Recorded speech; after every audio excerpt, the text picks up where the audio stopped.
Эми бул психология илими жагынан эмнелерди окутат, эмнелерди окутпайт, мен терең деле маалыматым жок. Албетте эми мусулман адам баласы эң негизгиси тарбияны алам деген болсо, өзүнүн динин үйрөткөн болсо, биздин динибиздеги, ислам дининдеги тарбия бул өтө жогорку деңгээлдеги тарбия. Ага кайсы улуттун, кайсы маданияттын тарбиясы эч качан жакындап дагы жете албайт. Ошондуктан эң негизгиси ошол бүт тууган эже карындаштарга айтат элем, исламды биринчи үйрөнүшсүн. Ошондогу тарбияны билишсин. Пайгамбар саллаллаху хадистеринен, андан кийинки сахаба, табииндер, алымдардын сөздөрүнөн ошо менен тарбияны үйрөнүшсүн. Андан кийин ошол нерсеге жетип, анан дагы кошумча алам деген болсо, анда ошол нерсени, шариатка каршы келбеген нерселерди окуп, тандап окушсун.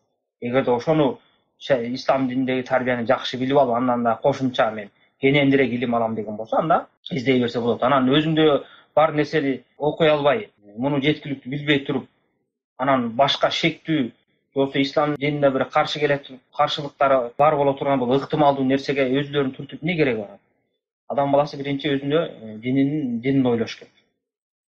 Биринчи ошо динин жакшы үйрөнүп алган болсо, башка илимди талап кылып атканда дагы ошол бул исламга каршы келет экен, бул каршы келбейт экен деп, ошону дагы ылгап биле алат да, айырмалай алат. Эгерде ал динин жакшы үйрөнбөгөн болсо, ал айырмалай албайт. Кээ бир мисалы исламда тарбия көргөн нерселер башкалар тарбия эмес деп көрүшү ыктымал.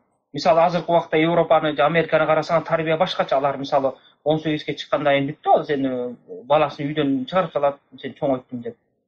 18ге чыккандан кийин баласы же кызы болобу өзү каалаган шариатка, биздин түшүнүктөгү шариатка каршы иштерди кылса, алар үчүн ал каршылык эмес. Ал өзүнүн эрки дейт, акыл эси бар, арак ичип атса, же түнкү клубтарга барып атса, же болбосо ошол эле өзүнүн ата энесинин үйүнө бир башка бир чоочун эркекти алып туруп, аял киши үстүнкү комнатага чыгып кеткен болсо, же эркек бир башка бир кызды, махрам эмес кызды алып келип, ошонун өзүнүн комнатасына кирип кетсе, алар үчүн ал бул жакшы тарбия, алар үчүн бул неме эмес, уяттуу нерсе эмес, анткени өзүнүн эрки дейт.